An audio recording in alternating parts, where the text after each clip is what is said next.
علماء نے بھارت کے بجائے حضرت کو فقیہ ملت کے لقب سے یاد کیا. آپ کی پوری زندگی آپ دیکھیں تو آپ نے دنیا میں رہتے ہوئے دنیا سے کیسے بیگانگی اختیار کی ہے. ان کی زندگی سے لگتا ہی نہیں تھا کہ ان کو دنیا کے بارے میں کچھ معلوم ہے. جس وقت عراق امریکہ کی جنگ ہو رہی تھی آپ نے فرمایا کہ مولانا میں نے اپنا 1 منٹ ٹائم بھی عراق امریکہ کی خبر کے سلسلے میں نہیں صرف کیا ہے. آپ نے فرمایا کہ میرا اس سے کیا لینے جانا, میں اس میں کچھ کر نہیں سکتا ہوں, مجھے اس کے بارے میں کوئی معلومات نہیں ہے, اور میں اگر جانکاری بھی حاصل کر لوں تو کیا فائدہ نقصان ہوگا.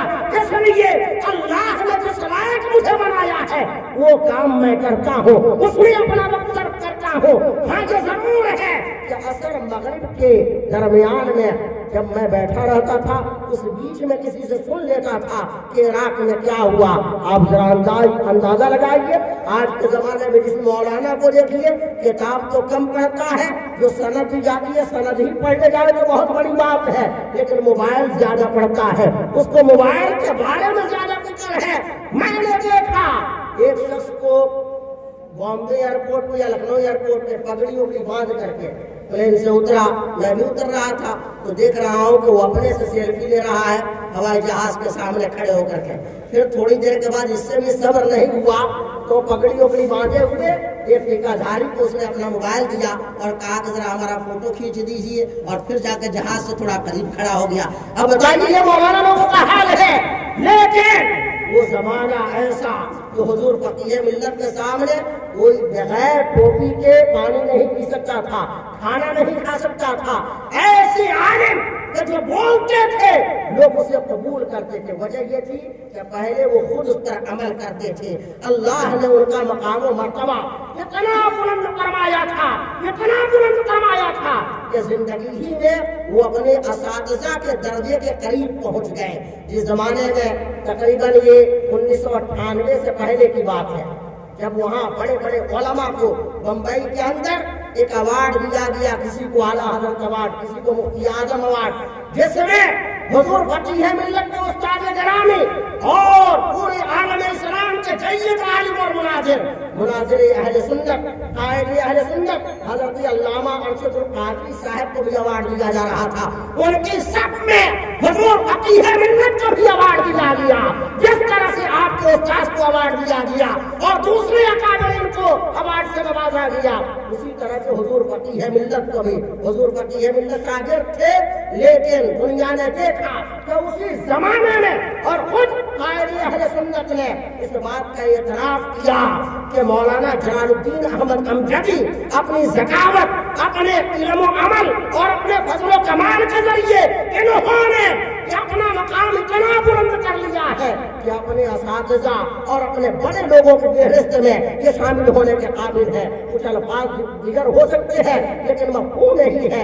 حضور فقیہ ملت پوری زندگی خود بھی اپنے علم پر عمل کرتے رہے.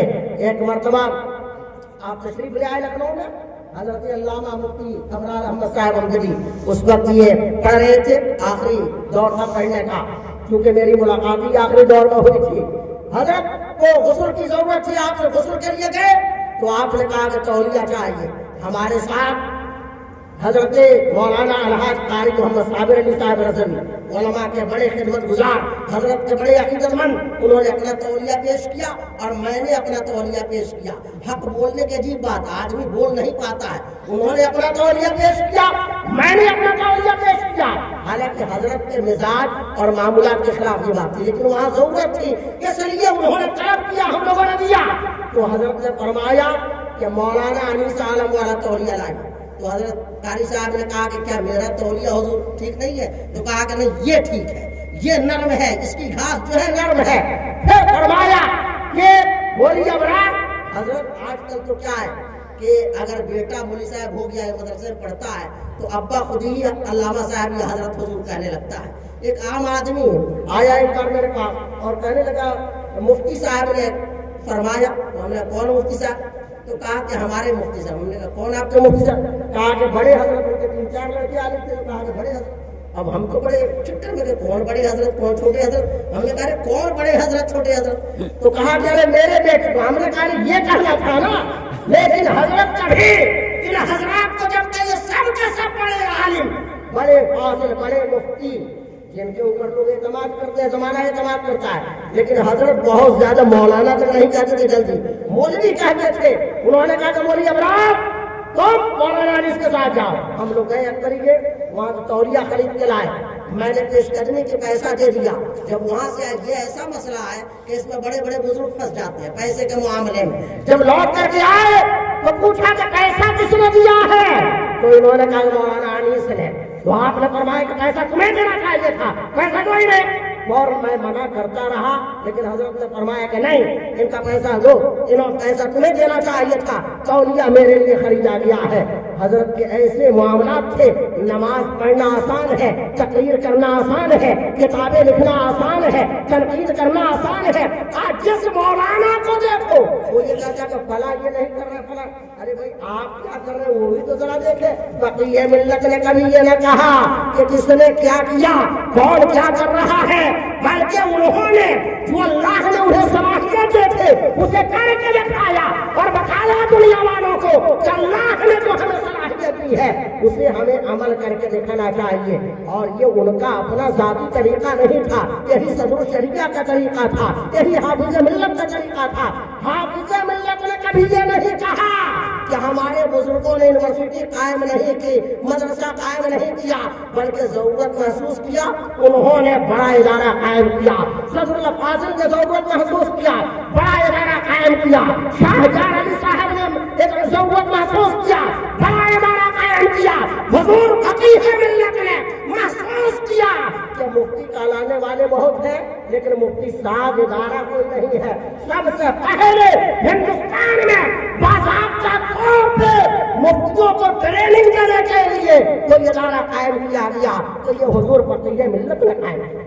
بے شک اور سبحان حضور اللہ۔ فقیہ ملت نے اپنے دور کے اس زمانے کے تمام بڑے علماء کو بلایا۔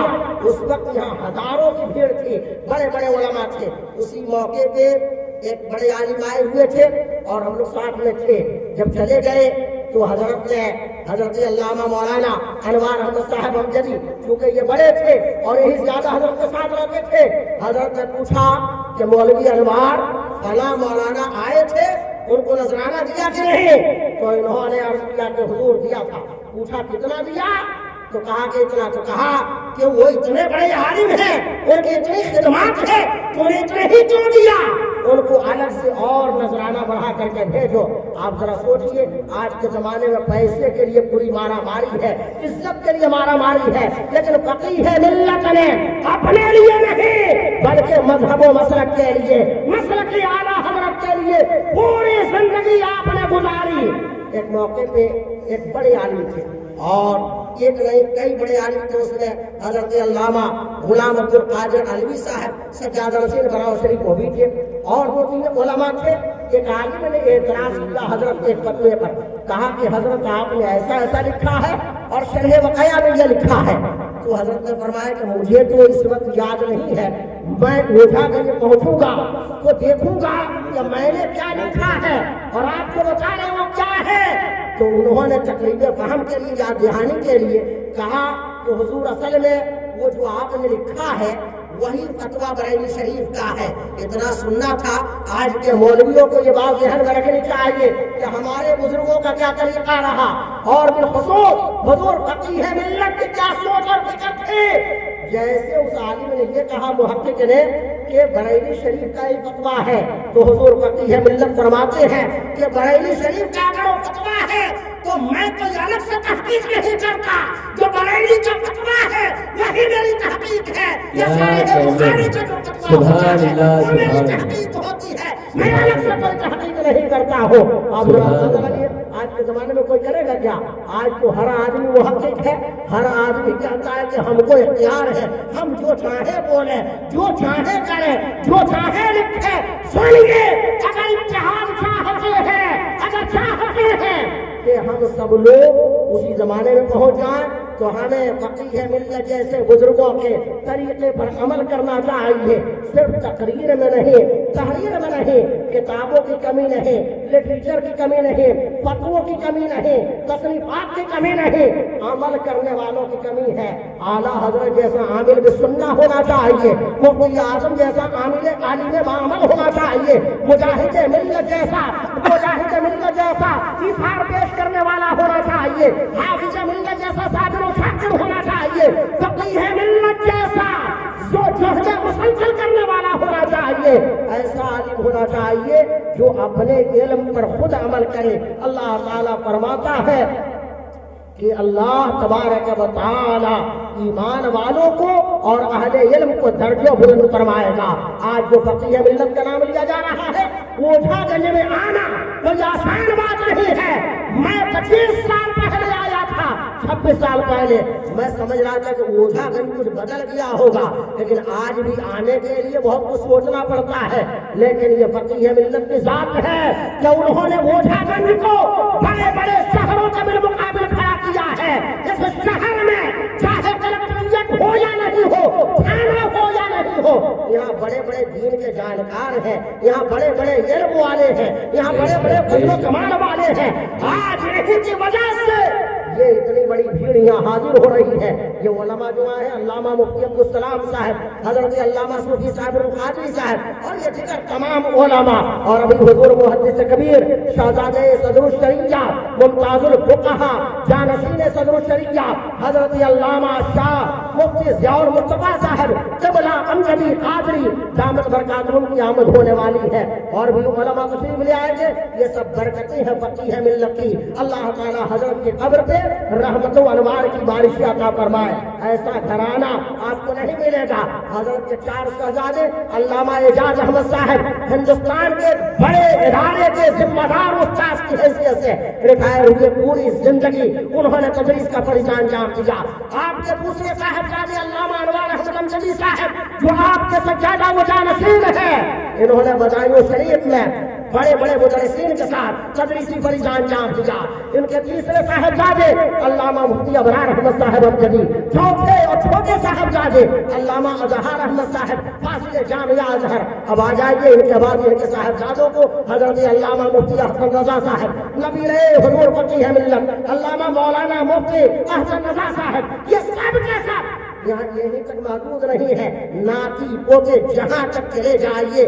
الحمدللہ یہ علم کا, فضل کا, علماء کا, دینیات کا ایسا شہر آباد کر دیا ہے فقیہ ملت نے کہ یہ گھرانہ نہیں بلکہ دین و دنیا کا امتزاج آپ کو یہاں ملے گا. اہل سنت کا ایسا عظیم قلعہ ہے کہ ہمیں اور آپ کو استناس کرنا چاہیے. اللہ تبارک و تعالی ہم سب کو حضور فقیہ ملت رحمت اللہ تبارک و تعالی علیہ کے طرز زندگی سے سبق حاصل کرنے کی توفیق رب عطا فرمائے. میرے کہنے میں کسی قسم کی کوئی خطا ہوئی ہو تو میں اسے واپس لیتا ہوں, اور اللہ تعالیٰ کی بارگاہ میں دعا کرتا ہوں کہ اللہ تعالیٰ ہم سب کو ایمان و اسلام مسلک اعلیٰ حضرت مسلک اہل سنت و جماعت سے ثابت قدم فرمائے. آمین یا رب العالمین. السلام